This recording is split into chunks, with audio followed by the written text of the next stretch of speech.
जय श्री कृष्णा मित्रों, आप सभी का एक बार फिर से स्वागत है। आज की जो कथा है बहुत ही सुंदर है। मित्रों, आज की इस कथा के माध्यम से हम आपको यह बताएंगे कि मनुष्य को स्त्री की वह कौन सी 3 चीजें हैं जिन्हें बेशर्म बनकर देख लेनी चाहिए। यदि वह ये 3 चीजें मनुष्य देख लेता है तो वह जीवन में कभी गरीब नहीं रहता है। मित्रों, द्वापर युग की बात, एक बार भगवान श्री कृष्ण द्वारिका नगरी में अपने सिंहासन पर विराजमान थे। तभी उनके पास रानी सत्यभामा आती हैं और उन्हें प्रणाम करते हुए कहती हैं, हे प्रभु, आज मेरा मन बहुत व्याकुल है। कृपया आप मुझे कोई ज्ञानवर्धक कहानी सुना दीजिए। मैं आपके मुख से कहानी सुनने के लिए उत्सुक हूँ। रानी सत्यभामा की ऐसी बात सुनकर भगवान श्री कृष्ण कहते हैं, हे देवी, आज मैं तुम्हें एक अत्यंत ही ज्ञानवर्धक और प्रेरणादायक कहानी सुनाऊंगा। तुम इस कहानी को ध्यानपूर्वक सुनना, क्योंकि इस कहानी में बताई गई 3 बातों को अगर मनुष्य अपने जीवन में उतार लेता है तो निश्चित ही वह कभी संकट में नहीं पड़ता, और यदि कभी संकट में पड़ भी जाता है तो उस संकट से वह अतिशीघ्र बाहर निकल जाएगा। हे देवी सत्यभामा, आज की जो कहानी है बहुत ही सुंदर और पौराणिक है। इस कहानी को सुनने के बाद मनुष्य जीवन में कभी धोखा नहीं खा सकता। तो चलिए मित्रों, आपका ज्यादा समय नष्ट न करते हुए कथा को प्रारंभ करते हैं। दोस्तों, भगवान श्री कृष्ण रानी सत्यभामा से कहते हैं, हे देवी, प्राचीन काल में यमुना नदी के किनारे एक अत्यंत ही सुंदर और शोभायमान नगर था। उसी नगर में दीनानाथ नाम का एक गरीब किसान अपनी पत्नी के साथ रहता था। वह बहुत ही मेहनती और ईमानदार था। जैसे तैसे करके वह किसान अपना जीवन यापन कर रहा था। उसके घर में खाने पीने का कोई सामान नहीं था। उसके पास पहनने के लिए ढंग के कोई कपड़े भी नहीं थे। वह किसी तरह से एक ही कपड़े को अपने शरीर पर लपेटकर अपना जीवन व्यतीत कर रहा था। मित्रों, उस किसान की पत्नी बहुत ही सुंदर थी और वह किसान अपनी पत्नी से बहुत अधिक प्रेम करता था। आगे भगवान श्री कृष्ण कहते हैं, हे देवी, उस किसान की पत्नी को अपनी सुंदरता पर बहुत नाज था। वह अपनी सुंदरता पर बहुत घमंड करती थी। वह अपने इसी अहंकार में सदैव डूबी रहती है और घर में किसी की कोई बात नहीं सुनती थी और अपनी ही मनमानी किया करती थी। मित्रों, जैसा कि आप सभी जानते हैं कि यदि स्त्री पति से अधिक सुंदर है और उसका पति उससे बहुत प्रेम करता है तो ऐसी स्त्रियों में यह विशेष गुण होता है कि वह अपनी सुंदरता का बड़ा अभिमान करने लगती हैं और वे अपने पति से अपनी बात मनवाने के लिए तरह तरह के नखरे दिखाना शुरू कर देती हैं। यदि पति उनकी कोई बात नहीं मानता तो वह अपने पति से झगड़ा करने लगती है। ऐसा ही उस गरीब किसान के साथ हुआ। एक दिन दीनानाथ ने अपनी पत्नी को कहीं जाने से मना कर दिया। इस बात से उसकी पत्नी को उस पर गुस्सा आ गया और वह अपने पति से झगड़ा करने लगी और अपने पति को ताने मारते हुए बोली, तुम्हारे पास कुछ भी नहीं है, तुम तो कंगाल हो, पता नहीं मेरा विवाह कैसे तुम्हारे साथ हो गया। मेरी तो किस्मत ही खराब थी। जरूर मैंने पिछले जन्म में कोई पाप किया होगा जो मुझे तुझ जैसा गरीब पति मिला, जिसके घर में ना तो पीने के लिए पानी है, ना ही भोजन के लिए अन्न का एक दाना है। अपनी पत्नी की ऐसी तीखी बातों को सुनकर उस किसान को बहुत बुरा लगता था और वह बहुत दुखी हो जाता और अपने आप को कोसने लगता है।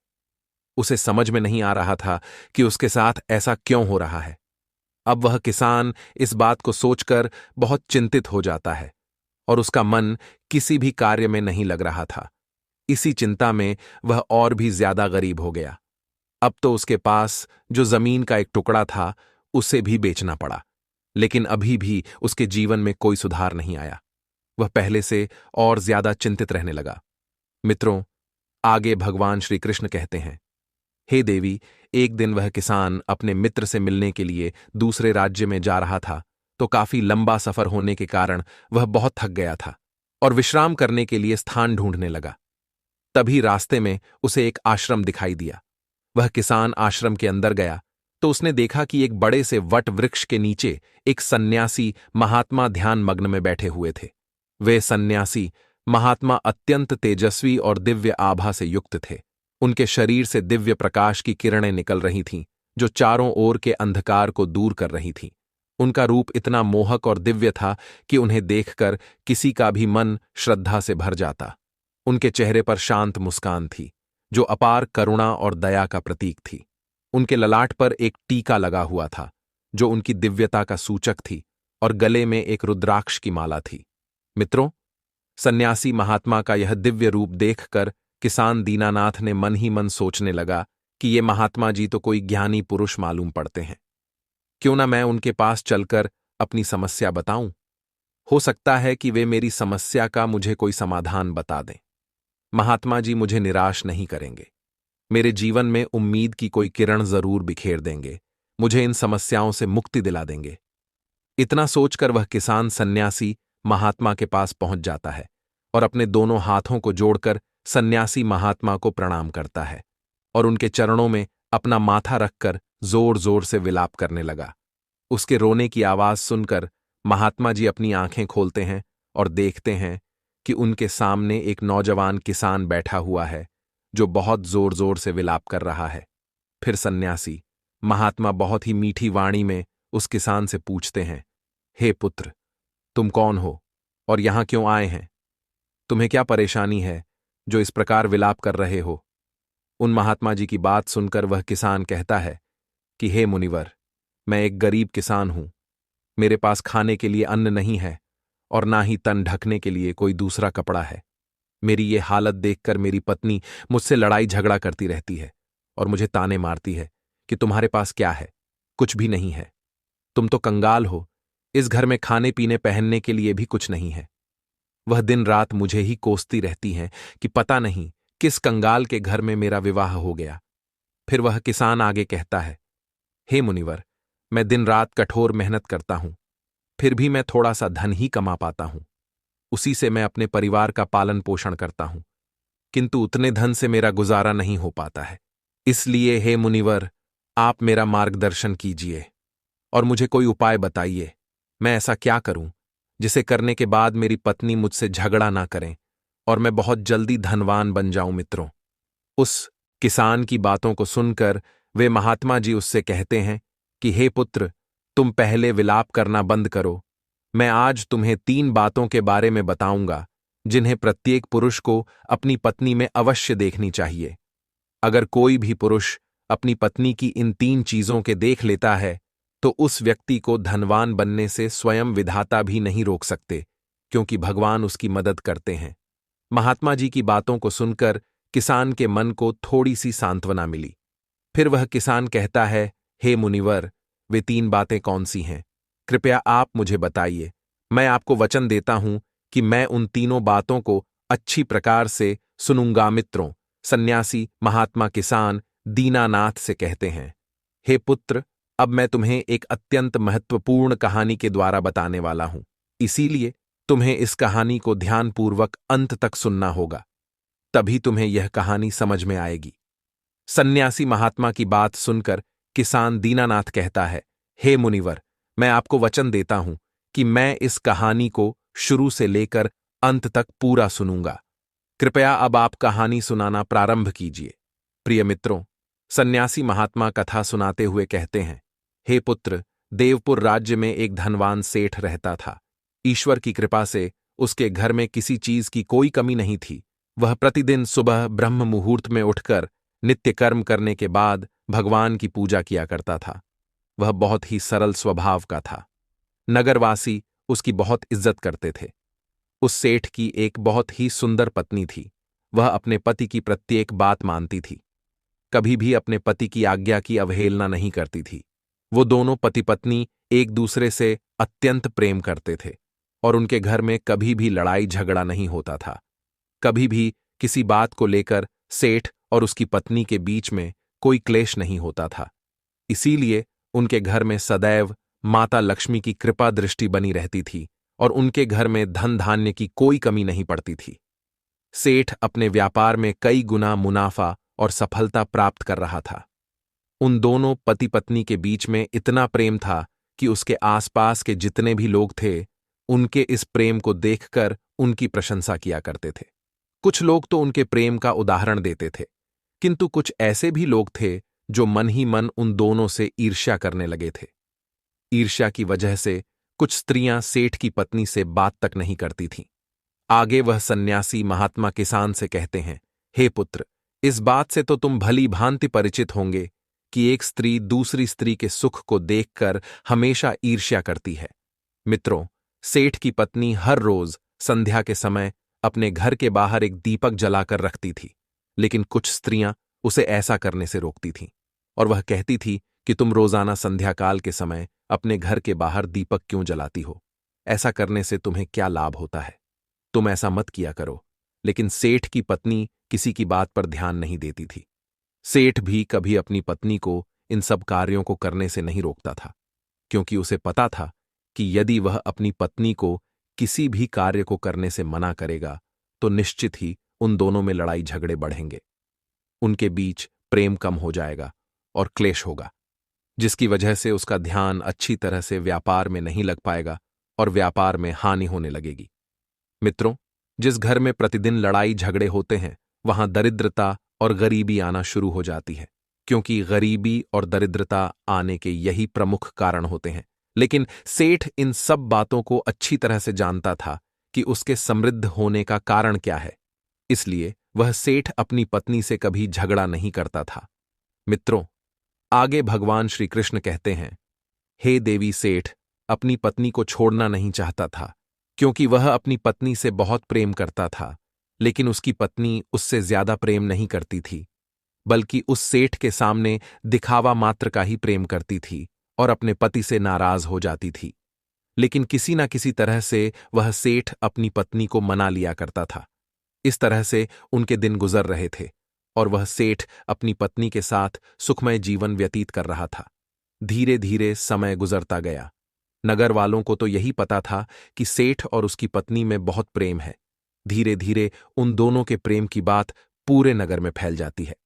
अब उस नगर के सभी लोग उस सेठ और उसकी पत्नी के प्रेम का उदाहरण देने लगे।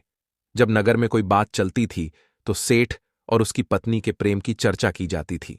नगर के लोग कहते कि प्रेम हो तो सेठ और उसकी पत्नी की तरह।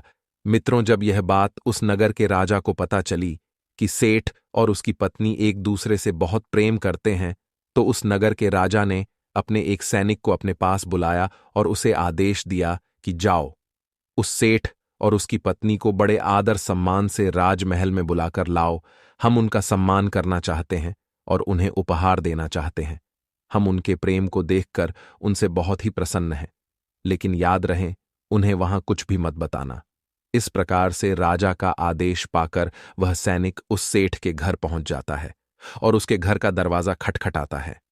कुछ देर के बाद सेठ दरवाजा खोलता है तो वह देखता है कि उसके सामने एक सैनिक खड़ा है। सैनिक को देखकर वह घबरा जाता है।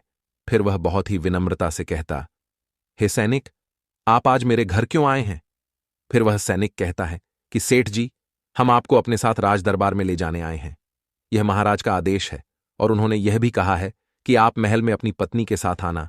सैनिक की यह बात सुनकर सेठ बहुत डर गया, किंतु वह कर भी क्या सकता था? राजा की बात भला वह कैसे टाल सकता था? फिर वह सेठ जल्दी से तैयार हुआ और अपनी पत्नी को साथ लेकर राजमहल की ओर सैनिक के साथ चल देता है। थोड़ी देर बाद राजमहल में पहुंच जाता है। राजमहल में पहुंचकर सबसे पहले वह राजा को प्रणाम करता है। फिर राजा उस सेठ और उसकी पत्नी का बहुत अच्छी तरह से आदर सत्कार करता है। उसके बाद उन्हें उपहार में बहुत सारा धन देता है। धन पाकर वह सेठ और उसकी पत्नी मन ही मन बहुत प्रसन्न हो जाते हैं और सारा दिन राजमहल में व्यतीत करने के बाद शाम के समय राजा उन दोनों को विदा करता है। राजा से विदा लेकर सेठ और उसकी पत्नी बड़ी ही प्रसन्नतापूर्वक अपने घर चले आते हैं। उसके बाद उस नगर का राजा पूरे नगर में ऐलान कर देता है कि आज रात को पूरे नगर में सभी लोगों के घर में सेठ और उसकी पत्नी के बीच इस अटूट प्रेम के उपलक्ष्य में दीपक जलाए जाएंगे, क्योंकि दीपक प्रेम का प्रतीक होता है।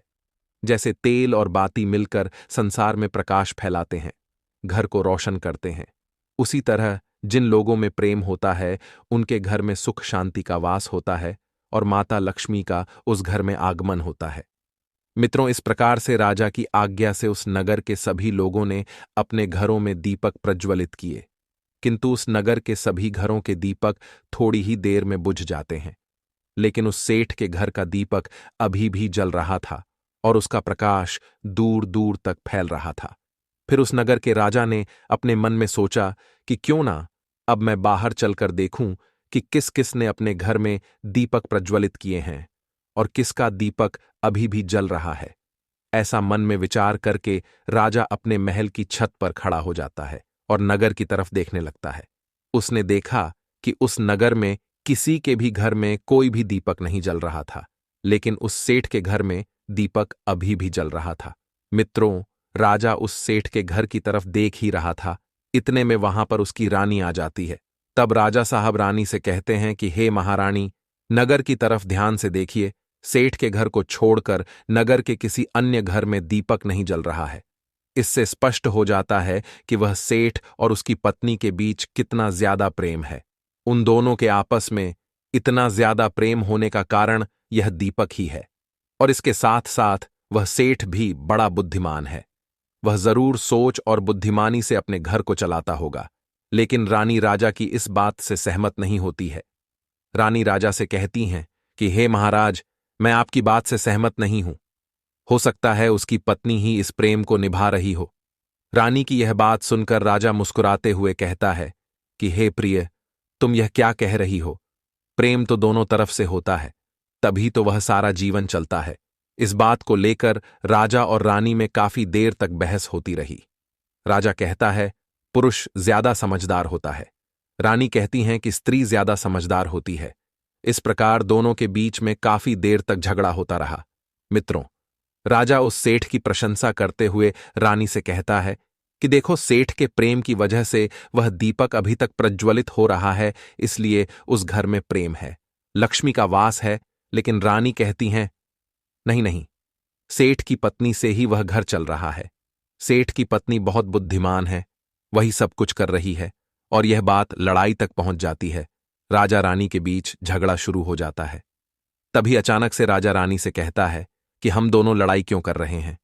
क्यों ना हम उस सेठ और उसकी पत्नी की परीक्षा लेकर देख ले, जिससे यह स्पष्ट हो जाएगा कि उन दोनों में इतना ज्यादा प्रेम होने का क्या कारण है।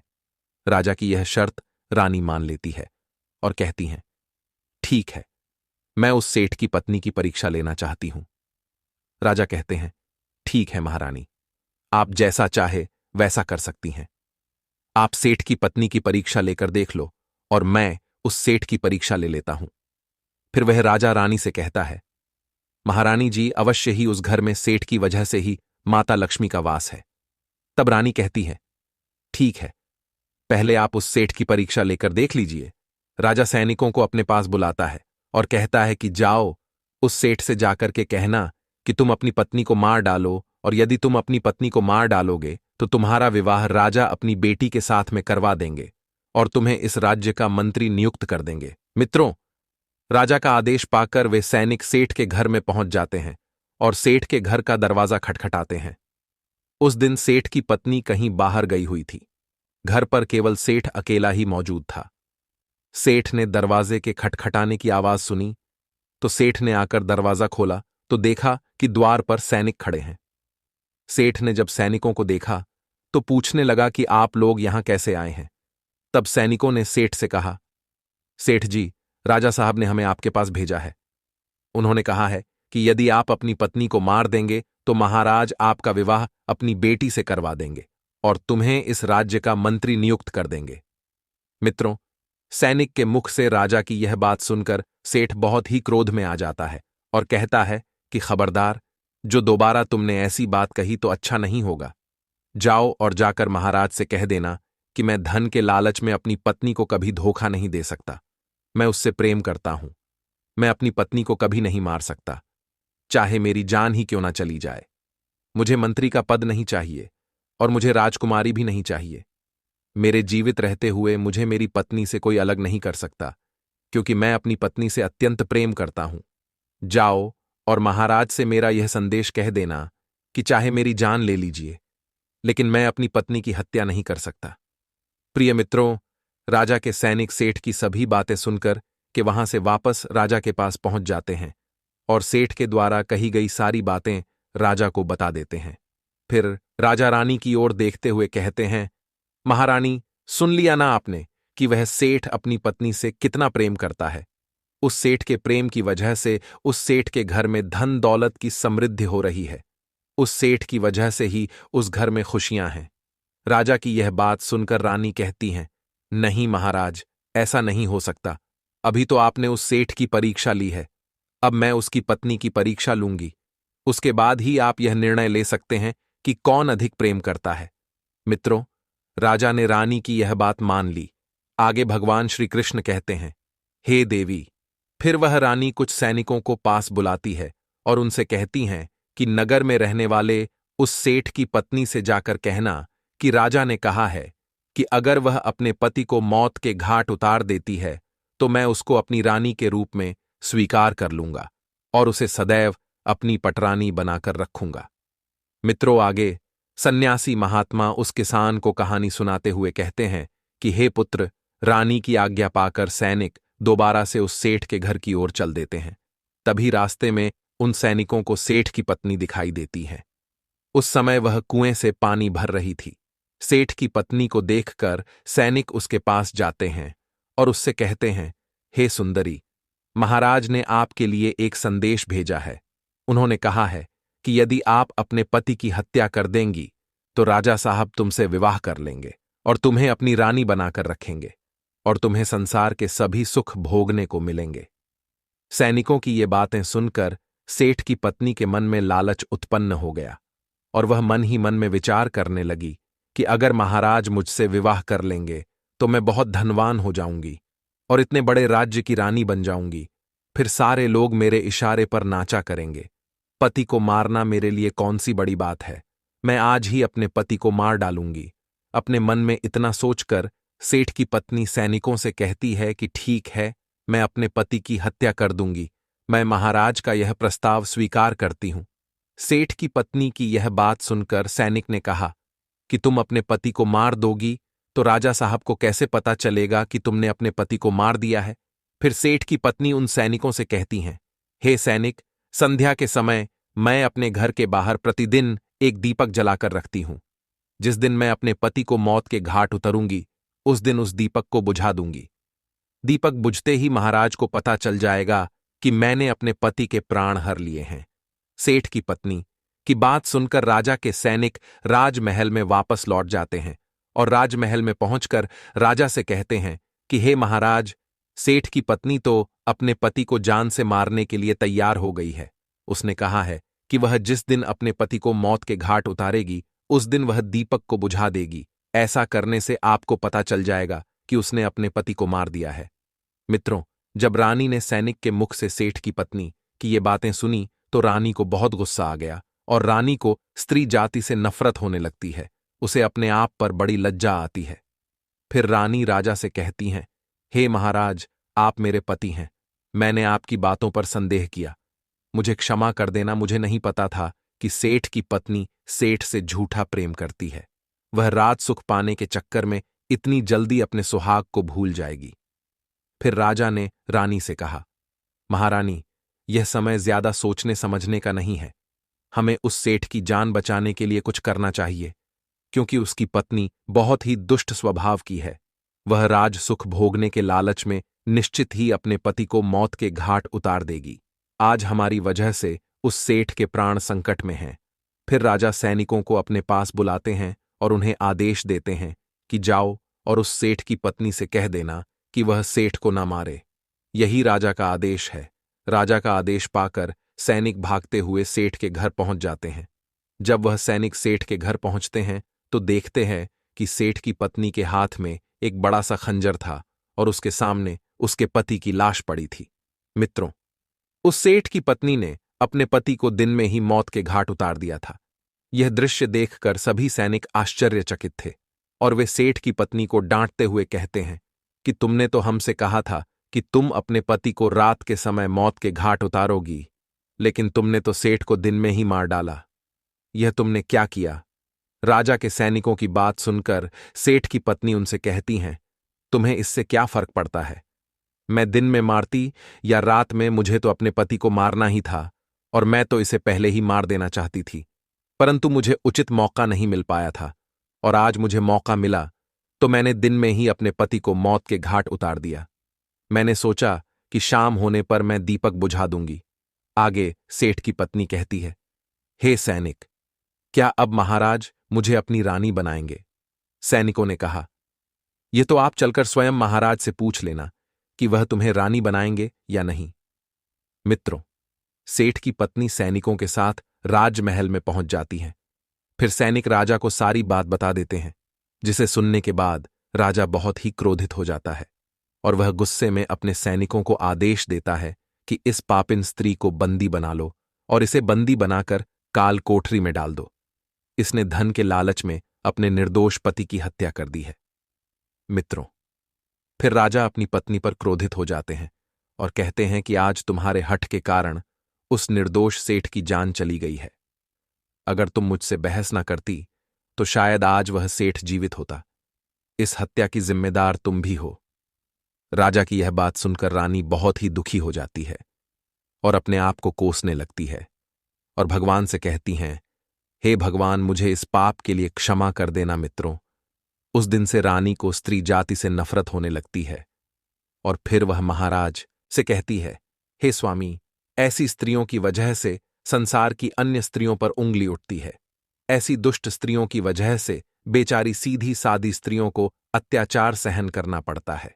यह सोचकर रानी बहुत दुखी हो जाती है। मित्रों, आगे की कथा सुनाते हुए वह सन्यासी महात्मा उस किसान से कहते हैं कि हे पुत्र, अब मैं तुम्हें उन 3 चीजों के बारे में बताता हूं जिसे प्रत्येक पुरुष को अपनी पत्नी में अवश्य देखनी चाहिए और जिसे देखने के बाद वह कभी गरीब नहीं रहता। उस घर में कभी पति पत्नी के बीच लड़ाई झगड़े नहीं होते और उस घर में माता लक्ष्मी का वास होता है। घर में सुख शांति बनी रहती है। आगे वह सन्यासी महात्मा कहते हैं, हे पुत्र, पहली चीज पत्नी में यह देखना चाहिए कि वह कहां पर आ जा रही है, किन लोगों की संगत में बैठती हैं, किन लोगों से वह सलाह लेती है। मित्रों, जो भी पुरुष अपनी स्त्री की यह चीज देख लेता है, उसके घर में कभी लड़ाई झगड़ा नहीं होता और वह अपनी पत्नी के ऊपर पूरी तरह से नियंत्रण कर पाता है। दूसरी चीज यह कि पुरुष को पत्नी के अंदर यह बात अवश्य देखनी चाहिए कि उसकी पत्नी का दूसरों के प्रति व्यवहार कैसा है, उनसे किस तरह से बात करती है, वह दूसरों के सामने अपने पति को इज्जत दे रही है कि नहीं, अपने पति की बात मान रही है या फिर नहीं। जो स्त्री अपने पति की बात नहीं मानती, दूसरों के सामने अपने पति की इज्जत नहीं करती, वह स्त्री अपने पति के साथ कुछ भी कर सकती है, जैसे उस सेठ की पत्नी ने उस सेठ के साथ किया था। इसीलिए हर पुरुष को अपनी पत्नी की यह चीजें जरूर देखनी चाहिए। तीसरी चीज, वह सन्यासी महात्मा उस किसान को बताते हैं कि हे पुत्र, प्रत्येक स्त्री के अंदर धन संचय का अच्छा ज्ञान होना चाहिए। हमारे प्राचीन ग्रंथों में कहा गया है कि विपत्ति आने पर ही मित्र और पत्नी की परीक्षा होती है। इसका अर्थ यह है कि जो स्त्रियां धन की बचत करती हैं, उन्हें विपत्ति आने पर कष्ट नहीं होता है, उनके परिवार में कभी कोई हानि नहीं होती है। आगे वह महात्मा जी कहते हैं, हे पुत्र, जो स्त्री घर में मनमानी करती हैं, किसी की कोई बात नहीं मानती हैं, उनके घर में हमेशा मुसीबत आती है। प्रत्येक स्त्री को धार्मिक होना चाहिए, ईश्वर और प्रकृति पर उसका विश्वास होना चाहिए। धर्म पर आस्था रखने वाली स्त्री अच्छे और बुरे का अंतर आसानी से समझ लेती है। ईश्वर की पूजा करने से उसे अच्छे और बुरे में क्या अंतर होता है, इसका उसे ज्ञान प्राप्त होता है। और स्त्रियों की वाणी मधुर होनी चाहिए। किसी भी स्त्री को कड़ीडीवे वचन नहीं बोलने चाहिए, इससे उनकी शोभा खराब होती है। कटु वचन बोलने वाली स्त्री और उसके पति के बीच हमेशा लड़ाई झगड़े होते हैं। इससे उनके घर में नकारात्मक ऊर्जा प्रवेश कर जाती है और उनके घर का विनाश होने लगता है। आगे वह सन्यासी महात्मा उस किसान से कहते हैं, हे पुत्र, जो भी मनुष्य अपनी पत्नी में यह 3 चीजें देख लेता है, उसके घर में सुख शांति बनी रहती है, उसकी स्त्री भी चरित्रवान होती है और वह बुरे कर्मों से बची रहती है और उनके बीच कभी झगड़ा नहीं होता, क्योंकि जिस घर में झगड़ा और क्लेश होता है, उस घर के सभी लोग हमेशा दुखी रहते हैं। और जिस घर में लड़ाई झगड़े नहीं होते, पति पत्नी में प्रेम होता है, उस घर में खुशियां आती हैं और उसी घर में माता लक्ष्मी का आगमन होता है। और जो व्यक्ति उस सेठ की तरह अपनी पत्नी की बात आंख बंद करके मान लेते हैं, उनका अंत में वही हाल होता है जो सेठ का हुआ था। सन्यासी महात्मा की ये बातें सुनने के बाद वह किसान उन्हें प्रणाम करता है और उनका आशीर्वाद प्राप्त करके अपने घर वापस लौट आता है। फिर वह कड़ी मेहनत करता है और अपनी पत्नी को फिजूल खर्ची से रोकता है और सन्यासी महात्मा की बताई गई बातों को अपनी पत्नी में देखना शुरू कर देता है और कुछ ही दिनों में वह नगर का सबसे धनवान किसान बन जाता है और खुशीपूर्वक अपना जीवन व्यतीत करने लगता है। फिर भगवान श्री कृष्ण कहते हैं, हे देवी सत्यभामा, प्रत्येक मनुष्य को स्त्रियों की इन 3 चीजों को देखते रहना चाहिए। यदि वह ऐसा करता है तो वह जीवन में कभी धोखा नहीं खाता है और उसका वैवाहिक जीवन सुखमय व्यतीत होता है। मित्रों, भगवान श्री कृष्ण कहते हैं, हे देवी सत्यभामा, इस प्रकार से आज की यह ज्ञानवर्धक कथा समाप्त हुई। मित्रों, भगवान भोलेनाथ ने सुनाई माता पार्वती को एक बहुत ही ज्ञानवर्धक कथा। तो चलिए मित्रों, आपको वो कथा सुनाते हैं। जय भोलेनाथ। मित्रों, आप सभी का आज की पौराणिक कथा में स्वागत है। प्रिय मित्रों, आज की इस सुंदर कथा के माध्यम से हम सभी यह जानेंगे कि वह कौन सी 3 भाग्यवान स्त्रियां हैं जिनसे विवाह करने के बाद गरीब मनुष्य भी धनवान बन जाता है और उसके घर की गरीबी मिट जाती है। मित्रों, इस महान कथा के माध्यम से हम सभी यह भी जानेंगे कि वे कौन सी स्त्रियां हैं जिनसे भूलकर भी मनुष्य को विवाह नहीं करना चाहिए, अन्यथा वह कंगाल हो जाता है, उसके घर में गरीबी और दरिद्रता आना शुरू हो जाती है। प्रिय मित्रों, कथा प्रारंभ करने से पहले आप सभी से निवेदन है कि इस कथा को प्रारंभ से अंत तक अवश्य सुनना। मैं आदिशक्ति माता पार्वती से हाथ जोड़कर प्रार्थना करता हूं कि जो भी श्रोतागण इस कथा का श्रवण कर रहे हैं, आप उनके सभी मनोरथ पूर्ण कर देना और उनके ऊपर सदैव अपनी कृपा दृष्टि बनाए रखना। तो चलिए मित्रों, आपका ज्यादा समय नष्ट ना करते हुए इस ज्ञान से परिपूर्ण कथा को प्रारंभ करते हैं। मित्रों, एक बार की बात है, भगवान भोलेनाथ कैलाश पर्वत पर माता पार्वती के साथ बैठकर देवलोक के दृश्य का आनंद ले रहे थे। तभी उनके पास नारायण नारायण का जाप करते हुए देवर्षि नारद जी पहुंच जाते हैं और भगवान शिव जी और माता पार्वती को प्रणाम करते हैं। देवर्षि नारद जी का अभिवादन करते हुए भगवान शिव जी कहते हैं, हे नारायण भक्त, कहिए आज किस प्रयोजन से कैलाश पर आना हुआ। भगवान शिव जी की यह बात सुनकर देवर्षि नारद जी ने कहा, हे प्रभु, आप तो त्रिकालदर्शी हैं। आपकी अनुमति के बिना तो स्वयं काल भी किसी प्राणी के प्राण नहीं हर सकता। आपको तो पहले से ही हमारे आने का प्रयोजन पता होगा। नारद जी की बात सुनकर भगवान शिव जी मुस्कुराते हुए बोले, हे देवर्षि, आप निसंकोच होकर अपना प्रश्न पूछिए, मैं अवश्य ही आपकी दुविधा दूर करूंगा। फिर देवर्षि नारद जी अपना प्रश्न पूछते हुए कहते हैं, हे प्रभु, वह कौन सी 3 स्त्रियां हैं जिनसे विवाह करने पर मनुष्य का भाग्य बदल जाता है और वह कंगाल से धनवान बन जाता है। आगे नारद जी कहते हैं, हे प्रभु, और यह भी बताइए कि किन 3 प्रकार की स्त्रियों से मनुष्य को विवाह नहीं करना चाहिए, अन्यथा वह कंगाल बन जाता है, उसके घर में गरीबी और दरिद्रता आना शुरू हो जाती है।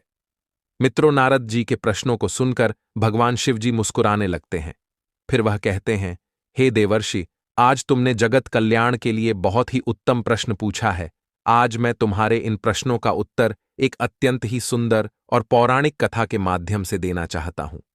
तुम इस कथा को ध्यानपूर्वक सुनना, तभी आपको आपके प्रश्नों का उत्तर मिलेगा। मित्रों, कथा सुनाते हुए भगवान शिव जी कहते हैं, हे देवर्षि, यह बात उस समय की है जब द्वापर युग का अंत हो रहा था और कलयुग का प्रारंभ हो रहा था। उसी समय व्यास नदी के तट पर बिशनपुर नाम का एक अत्यंत ही सुंदर और समृद्ध राज्य था। उस राज्य में अश्वपति नाम के राजा शासन करते थे। उनके राज्यकाल में चारों तरफ सुख शांति थी। राजा अश्वपति हमेशा अपने राज्य के कल्याण के लिए हवन और यज्ञ किया करते थे और प्रजा की भलाई को ध्यान में रखते हुए बहुत से अच्छे कार्य किया करते थे। उनके कार्यों से प्रजा बहुत खुश रहती थी। राजा अश्वपति बहुत ही धर्मात्मा और बुद्धिमान व्यक्ति थे, जो सदा धर्म, सत्य और न्याय के मार्ग पर चलते थे। ईश्वर की कृपा से राजा अश्वपति के राज्य में किसी प्रकार की कोई कमी नहीं थी। एक दिन सुबह सुबह राजा अश्वपति भगवान की पूजा आराधना कर रहे थे। तभी उनके पास एक सन्यासी महात्मा आते हैं और राजा अश्वपति को उपहार में 2 पुतलियां देते हैं और कहते हैं, हे राजन, इन दोनों पुतलियों को अपने स्वर्ण से जड़ित राज सिंहासन में जड्डवा लेना। आगे वह सन्यासी महात्मा कहते हैं, हे राजन, इन पुतलियों का नाम रूपवती और कल्याणवती है। रूपवती सौंदर्य और रूप की प्रतीक है और कल्याणवती पुतली सदाचार और राज कल्याण का प्रतीक है। मित्रों, इस प्रकार से उन दोनों पुतलियों को देकर साधु महात्मा अपने गंतव्य स्थान के लिए चले जाते हैं। फिर राजा उन दोनों पुतलियों को दरबार में लेकर आ जाते हैं और अपने राज सिंहासन में जड्डवा देते हैं। आगे भगवान शिव जी देवर्षि नारद जी से कहते हैं, हे देवर्षि, वह कोई साधारण पुतलियां नहीं थीं। वे दोनों पुतलियां समय समय पर राजा अश्वपति को याद दिलाती रहती थीं कि हे राजन, मनुष्य के जीवन में सुंदरता और सौंदर्य का अत्यंत ही महत्वपूर्ण स्थान है, क्योंकि सौंदर्य ही मनुष्य को प्रसन्नता और संतुष्टि प्रदान करती है। जो सुंदर है वही आदर्श है। राज्य का वैभव उसकी सुंदरता और रौनक में ही है। इसलिए हे राजन, एक राजा का कर्तव्य है कि वह सबसे पहले अपने राज्य को, उसके बाद अपने महल और दरबार को और अंत में खुद को सुंदर बनाए। वहीं दूसरी ओर कल्याणवती नाम की पुतली सदाचार और राज्य कल्याण का प्रतीक थी। वह सदैव राजा अश्वपति को यह याद दिलाती थी कि हे राजन, गुण और सद्गुण का महत्व सुंदरता से कहीं अधिक होता है। राज्य की भलाई में सब कुछ निहित कर देना ही राजा का प्रथम कर्तव्य है। मित्रों, कल्याणवती नाम की पुतली ने राजा को कई बार यह कहते हुए समझाया, हे राजन, सद्गुणों का मार्ग ही सत्य का मार्ग है। यही मार्ग मनुष्य को मोक्ष प्रदान करता है। सौंदर्य तो क्षणिक है, पर गुण स्थायी होते हैं जो हमेशा आपके साथ रहते हैं। एक राजा का यह धर्म है कि वो गुणों को अधिक महत्व दे, क्योंकि यही उसे महान बनाते हैं। राजा अश्वपति दोनों पुतलियों की बातें बहुत ही ध्यानपूर्वक सुनते थीं, किंतु वे निर्णय सदैव अपने विवेक से लेते थे। वो जानते थे कि सौंदर्य और गुण दोनों का अपना अपना महत्व होता है। समय के साथ दोनों में संतुलन बनाए रखना मनुष्य के जीवन के लिए आवश्यक है और यही एक सफल शासन व्यवस्था की कुंजी है। राजा ने अपने राज्य में सौंदर्य और गुण का संतुलन ठीक प्रकार से बना रखा था, जिसके कारण प्रजा अपने राजा से अत्यंत प्रेम करती थी और अपने राजा के प्रत्येक कार्य में बढ़ चढ़कर सहयोग करती थी। इसी प्रकार समय बीतता गया। कुछ वर्षों के बाद राजा अश्वपति बूढ़े हो गए और एक दिन अचानक से उनकी तबीयत बिगड़ गई। फिर उन्होंने अपने महामंत्री को बुलाया और कहा, महामंत्री जी, इसी समय सभी सभासदों को राज दरबार में बुलाया जाए। मैं राजसभा के सामने अपना उत्तराधिकारी घोषित करना चाहता हूं, क्योंकि अब मेरा अंतिम समय आ गया है। मित्रों, राजा का आदेश पाकर महामंत्री ने तुरंत राज दरबार में सभी मंत्रियों और सभासदों को बुलाया। फिर राजा ने सभा के सामने अपने पुत्र देवदत्त को अपना उत्तराधिकारी नियुक्त कर दिया। उसके बाद राजा अश्वपति ने उसे राज्य के बारे में बताया और उसे अपनी शिक्षाएं दी और कहा, बेटा, यह सिंहासन अब तुम्हारा है। मेरा अंतिम समय आ गया है। मैंने हमेशा तुम्हें यही सिखाया है कि एक राजा का प्रथम धर्म होता है कि वह रूप और गुण दोनों का संतुलन बनाए रखे। इस स्वर्ण सिंहासन में रूपवती और कल्याणवती नाम की दो पुतलियां जड़ित हैं, जो हमारे राज्य की स्तंभ है। इनमें से किसी का भी तुम कभी अनादर मत करना और मेरी यह बात हमेशा याद रखना कि गुणों के बिना सुंदरता की कोई कीमत नहीं होती और सुंदरता के बिना जीवन नीरस हो सकता है। इन दोनों में संतुलन ही एक सफल राज्य की नींव है। इतना कहकर राजा अश्वपति अपने कक्ष में चले जाते हैं और थोड़ी देर बाद खबर आती है कि महाराज का निधन हो गया है। मित्रों, राजा की मृत्यु की खबर सुनकर सारे राज्य में शोक की लहर दौड़ पड़ी। फिर राजकुमार देवदत्त ने अपने पिता का अंतिम संस्कार किया। उसके बाद राज सिंहासन पर बैठकर राज्य का कार्यभार संभालने लगा। कुछ दिनों तक तो उसने अपने पिता की बताई गई शिक्षाओं का पालन किया। उसके बाद उसने धीरे धीरे अपने पिता की शिक्षाओं को भुला दिया और उसका स्वभाव धीरे धीरे भोग विलास की ओर जाने लगा। वह अक्सर राग रंग में लीन रहने लगा, दरबार में नृत्यकाओं को नचाता और उन पर बेशुमार धन दौलत लुटाने लगा। वह सुंदर चीजों की ओर अधिक आकर्षित रहने लगा। मित्रों, आगे भगवान शिव जी कहते हैं, हे देवर्षि राजकुमार, देवदत्त ने अपने पुराने अनुभवी मंत्रियों को, जो उनके पिता के समय से दरबार में थे, उनको दरबार से बाहर निकाल दिया और उनकी जगह सुंदर और नौजवान मंत्रियों को नियुक्त कर लिया। अब तो देवदत्त ने संपूर्ण रूप से सौंदर्य को ही जीवन का सब कुछ मान लिया और धीरे धीरे वह प्रजा था राज्य कल्याण से दूर होता गया। राजा देवदत्त के इस प्रकार के व्यवहार को देखकर कल्याणवती नाम की पुतली ने राजा देवदत्त को कई बार चेतावनी दी कि हे राजन, राजकीय नीतियों में कहा गया है कि गुणों का सम्मान करना एक राजा का प्रथम कर्तव्य है। यदि कोई राजा सुंदरता के पीछे आवश्यकता से अधिक भागता है तो अंत में उसका पतन हो जाता है। आगे वह पुतली कहती है, हे राजन, गुण और सदाचार ही एक राज्य की रक्षा करते हैं। सुंदरता तो केवल बाहरी आभूषण है, परंतु आपका व्यवहार और गुण आपका सच्चा संरक्षण है। तभी दूसरी पुतली रूपवती ने कहा, हे राजन, सौंदर्य ही सुख का स्रोत है। जीवन की सुंदरता में ही प्रसन्नता छिपी है।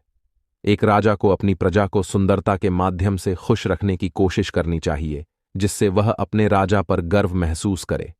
अगर आपका महल, दरबार और राज्य के लोग सुंदर होंगे तो आपके राज्य की प्रतिष्ठा बढ़ेगी, आपका सम्मान होगा, चारों तरफ आपके राज्य की चर्चाएं होंगी। राजा ने रूपवती पुतली की बातों को मानते हुए राजमहल और राजवाटिका को सुंदर पौधों और फूलों से सजाने का आदेश दे दिया। उन्होंने सारे कटीले पौधे और अन्य सुरक्षा वाले पेड़ों को हटाकर उनके स्थान पर सुंदर फूलों के पौधे लगवा दिए।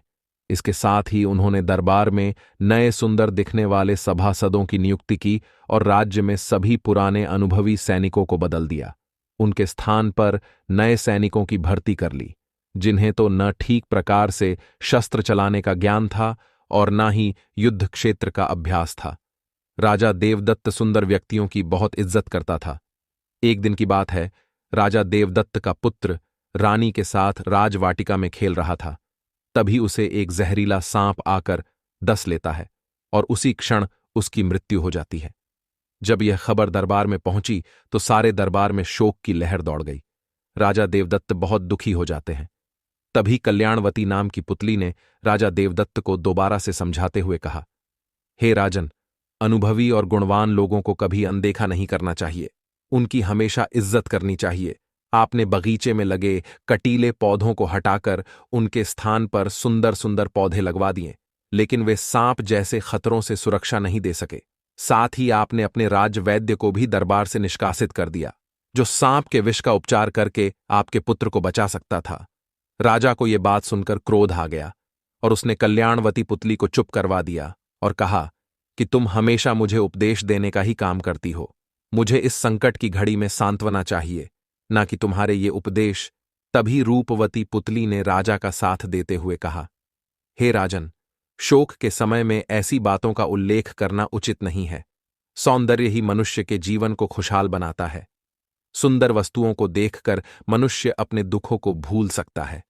रूपवती की बातों ने राजा को और अधिक भोग विलास और सौंदर्य की ओर धकेल दिया।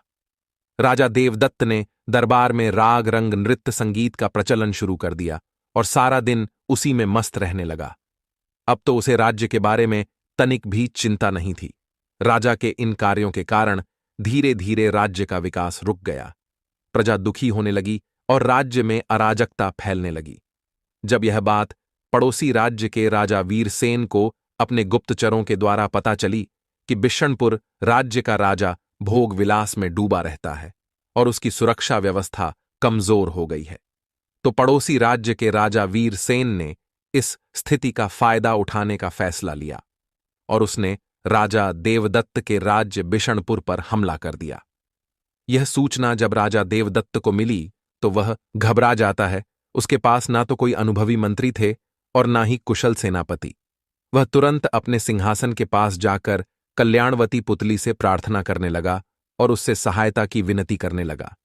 फिर कल्याणवती ने कहा, हे राजन, नीतिशास्त्र में कहा गया है कि अनुभवी और गुणवान लोगों का साथ संकट के समय में बहुत आवश्यक होता है।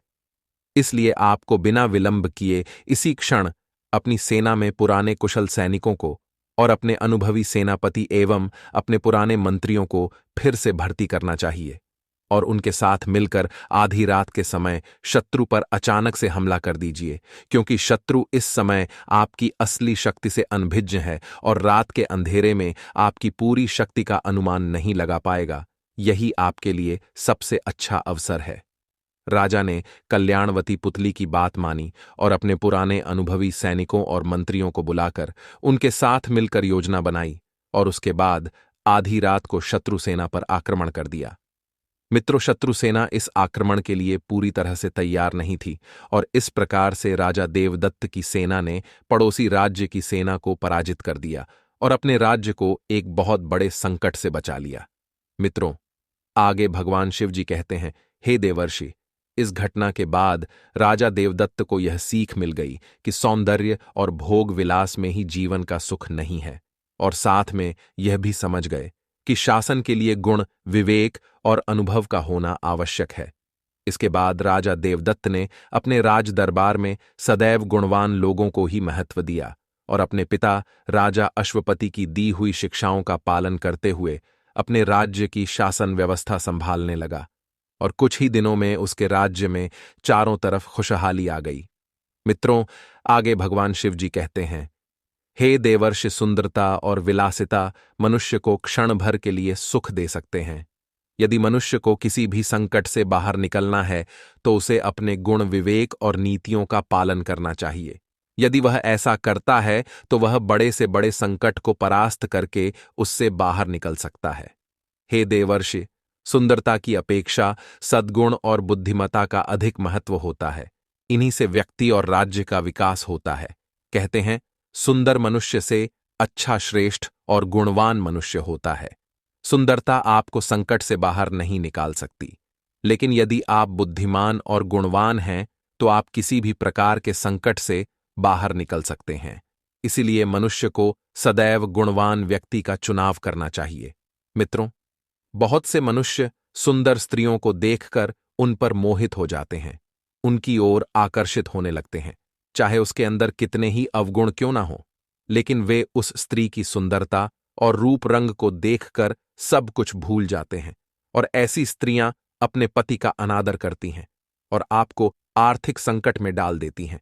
इसलिए प्रत्येक मनुष्य को सुंदर स्त्री की अपेक्षा एक गुणवान और चरित्रवान स्त्री से विवाह करना चाहिए। ऐसी स्त्रियां आपका जीवन भर साथ देती हैं, आपके सुख दुख में सदैव आपके साथ खड़ी रहती हैं और अपने कार्यों से घर को स्वर्ग बना देती हैं। और जिस घर में ऐसी स्त्रियां होती हैं, उस घर में कभी गरीबी और दरिद्रता नहीं आती है। उस घर पर सदैव माता लक्ष्मी की कृपा दृष्टि बनी रहती है। मित्रों, आगे भगवान शिव जी कहते हैं, हे देवर्षि, अब मैं इसी संबंध में आपको एक और कथा सुनाता हूं। कथा सुनाते हुए भगवान शिव जी कहते हैं, हे देवर्षि, प्राचीन काल में धनीराम नाम का एक धनवान सेठ रहता था। वह बहुत ही दयावान और ईमानदार व्यक्ति था। उसने अपनी मेहनत से बहुत सी धन दौलत बना रखी थी। ईश्वर की कृपा से उनके घर में किसी चीज की कोई कमी नहीं थी। नगर के लोग सेठ धनीराम के स्वभाव से बहुत प्रसन्न रहते थे। सेठ धनीराम का इकलौता पुत्र था जिसका नाम रंजन था। वह अपने पिता के बिल्कुल विपरीत था। रंजन के जीवन में अनुशासन और नैतिकता का अभाव था। वह दिन रात अपने मित्रों के साथ नगर में इधर उधर घूमता रहता था। शाम के समय वह मदिरालय में जाता और शराब पीता और शराब पीने के बाद पराई स्त्रियों के साथ सहवास करता और उन पर धन बर्बाद करता था। सेठ धनीराम अपने पुत्र की इन कार्यों को देखकर बहुत चिंतित रहता था। उसने कई बार अपने पुत्र को समझाया, किंतु वह नहीं माना। फिर एक दिन सेठ धनीराम के मन में विचार आया कि क्यों ना इसका विवाह कर दिया जाए, शायद विवाह से उसके जीवन में कुछ बदलाव आ जाए। यह सोचकर सेठ धनीराम ने अपने पुत्र का विवाह एक संस्कारी और गुणवान लड़की से करवा दिया, जिसका नाम सुकन्या था। सुकन्या बहुत ही सरल स्वभाव की थी। वह प्रतिदिन भगवान की पूजा करती थी और उसके बाद गरीबों को दान पुण्य करती थी। मित्रों, सुकन्या को यह उम्मीद थी कि विवाह के बाद उसके पति का प्रेम और सहारा उसे मिलेगा, लेकिन रंजन की रुचि अभी भी शराब और नगर की सबसे सुंदर स्त्रियों में लगा रहता था। वह कभी कभी तो आधी रात को अपने घर से निकलकर बाहर चला जाता था और पराई स्त्रियों के साथ सहवास करता था। इधर घर पर सुकन्या अकेले अपने पति के इंतजार में दुखी बैठी रहती थी। अपने पति के अलावा सुकन्या का कोई और सहारा नहीं था। कई बार तो वह अपने भाग्य को कोसते हुए बहुत दुखी हो जाती थी और रोने लगती थी, लेकिन उसे भगवान पर भरोसा था कि एक दिन सब कुछ ठीक हो जाएगा। यही सोचकर वह अपने पति के प्रति समर्पित रहती थी। एक दिन सुकन्या ने सोचा कि क्यों ना उस वैश्या स्त्री से मिला जाए जो उसके पति को उससे दूर रखती है। अगले दिन सुकन्या रात में हिम्मत करके अपने पति के पीछे पीछे चल देती हैं और उस स्त्री के घर के पास जाकर छिप जाती है। जब उसका पति उस स्त्री से मिलने के बाद घर से बाहर निकलता है तो उसी समय मौका पाकर चुपचाप सुकन्या घर के अंदर घुस जाती है। मित्रों, जिस स्त्री के घर उसका पति जाता था उसका नाम आभेरी था। उस वैश्या ने जब सुकन्या को अपने घर में देखा तो वह घबरा गई। फिर उसने सुकन्या से कहा, क्या चाहिए तुम्हें, तुम यहां क्या करने आई हो? आभेरी के पूछने पर सुकन्या ने अपनी सारी कहानी उससे बता दिया और उसके सामने हाथ जोड़ते हुए कहा, बहन, मेरा विवाह हो चुका है। मुझे अभी तक अपने पति का प्रेम नहीं मिला है। जब से मेरी शादी हुई है मैंने अपने पति को केवल आपके यहां देखा है। कृपा करके मुझे मेरा पति वापस लौटा दीजिए। आभेरी को सुकन्या की बात सुनकर दया आ जाती है। फिर उस वैश्या आभेरी ने सुकन्या को सांत्वना दिया कि वह उसके पति को समझाएगी और उसकी मदद करेगी। फिर सुकन्या अपने घर वापस लौट आती हैं। अगले दिन जब रंजन आभेरी के पास पहुंचा तो आभेरी ने उसके सामने 2 गिलास रखे। एक सोने से बना हुआ था और एक मिट्टी से बना हुआ था। दोनों गिलासों में पानी भरा हुआ था। रंजन की आदत थी कि वह हमेशा सोने के गिलास में ही पानी पीता था, इसलिए उसने सोने का गिलास उठाया और पानी पीने लगा। लेकिन सोने से बने गिलास में भरे पानी का स्वाद ज्यादा अच्छा नहीं था। फिर उसने मिट्टी के गिलास में पानी पिया और उसे पानी शुद्ध और ताजगी भरा महसूस हुआ। रंजन ने हैरानी से उस वैश्या स्त्री से पूछा कि यह कैसे हो सकता है कि सोने के गिलास का पानी मिट्टी के गिलास के पानी की अपेक्षा कम स्वादिष्ट था और मिट्टी के गिलास का पानी अधिक स्वादिष्ट और शुद्ध था।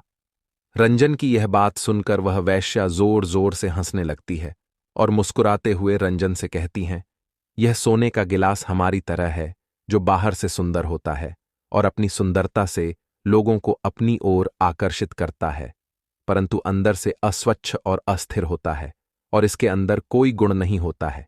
जबकि मिट्टी का गिलास तुम्हारी पत्नी की तरह है जो बाहर से साधारण और सरल है, लेकिन उसकी आत्मा पवित्र और निर्मल है।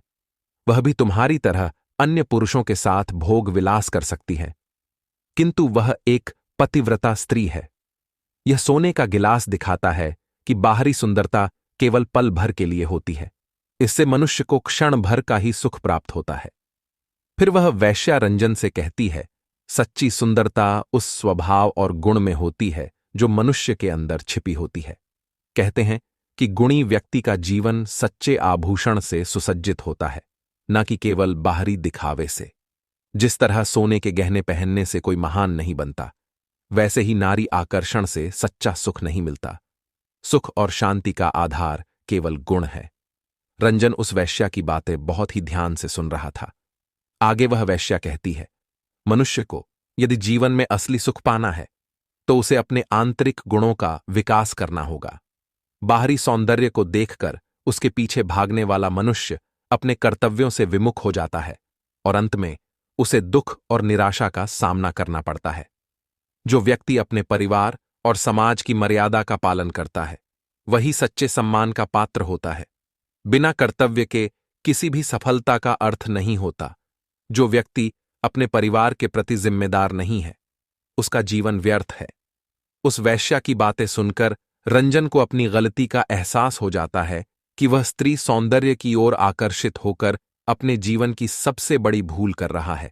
वह अपनी पत्नी और परिवार को भूल रहा है और उसके इन गलत कार्यों के कारण उसकी पत्नी को दुख सहन करना पड़ रहा है। उसे अपनी गलती पर बहुत पछतावा होता है। फिर वह उस वैश्या आभेरी से वादा करते हुए कहता है कि आज से मैं कोई भी गलत कार्य नहीं करूंगा।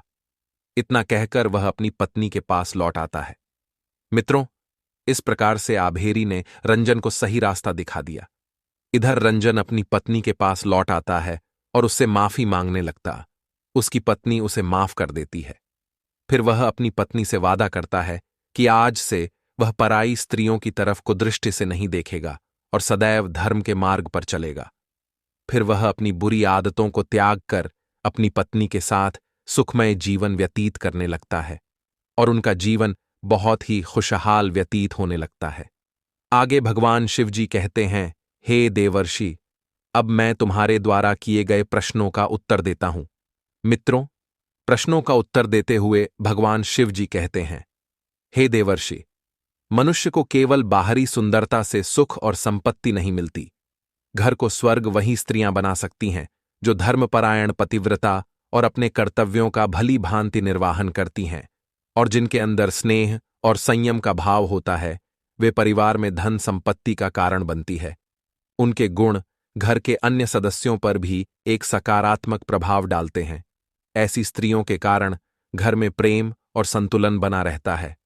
आगे भगवान शिव जी कहते हैं, हे देवर्षि, जिन स्त्रियों को अपने सुंदर स्वरूप का घमंड होता है, उनके अंदर गुणों का अभाव होता है। वे अपनी सुंदरता में चूर रहती हैं।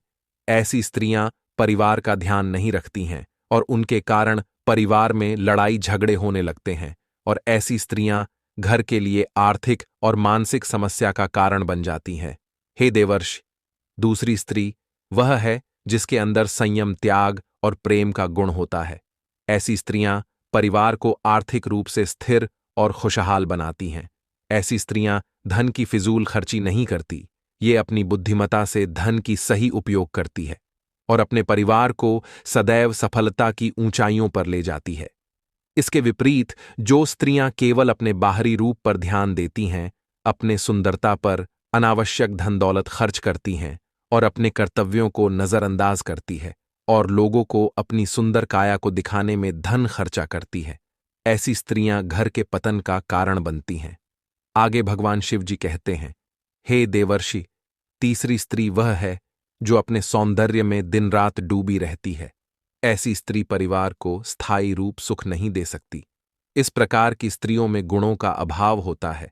ऐसी स्त्रियां परिवार में आर्थिक तनाव का कारण बनती हैं। मित्रों, जिस प्रकार सोने के गिलास में भरा हुआ पानी केवल बाहरी रूप से आकर्षक दिखता है, लेकिन अगर उसमें शुद्धता नहीं है तो वह स्वास्थ्य के लिए हानिकारक होता है, ठीक उसी प्रकार रूपवान लेकिन गुणहीन स्त्री परिवार को मानसिक शांति नहीं दे सकती।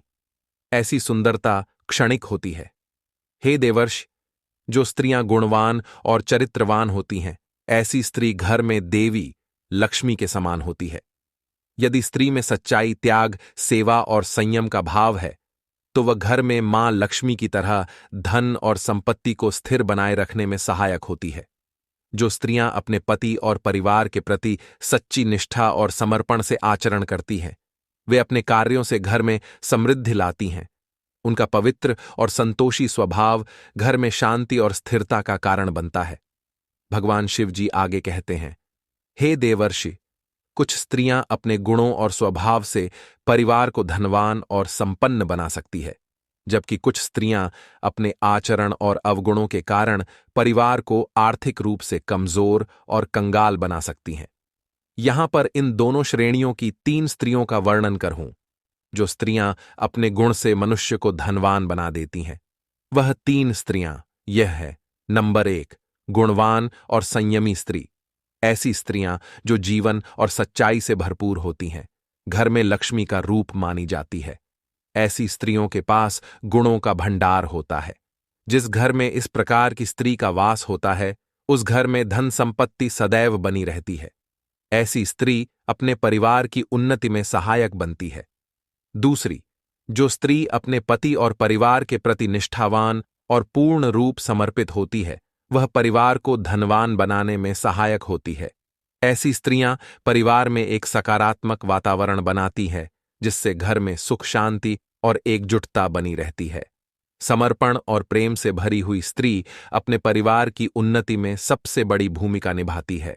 उनका निश्चल प्रेम और सहयोग पति को आत्मविश्वास और मानसिक शांति देता है, जिससे पति को अपने कार्यों में सफलता मिलती है और घर में धन का आगमन होता है। मित्रों, गरुड़ पुराण के अनुसार जो पत्नी अपने पति और घर के बड़े बुजुर्गों की आज्ञा का पालन करती है, वह गुणवान मानी जाती है। लेकिन आज्ञा का यह तात्पर्य बिल्कुल भी नहीं है कि वह घर के सदस्यों की गलत धारणाओं का समर्थन करे और आंख बंद कर हर चीज को स्वीकार कर ले। एक समझदार और गुणवान स्त्री के अंदर सदैव सम्मान की भावना होती है। वह अपने पति, घर परिवार के बड़े बुजुर्गों और खुद का सम्मान करना जानती है। ऐसी स्त्री जो बड़े बुजुर्गों और छोटों से आदर और प्रेम पूर्वक बात करना जानती है, ऐसी स्त्री हर परिस्थिति में सही निर्णय ले सकती है।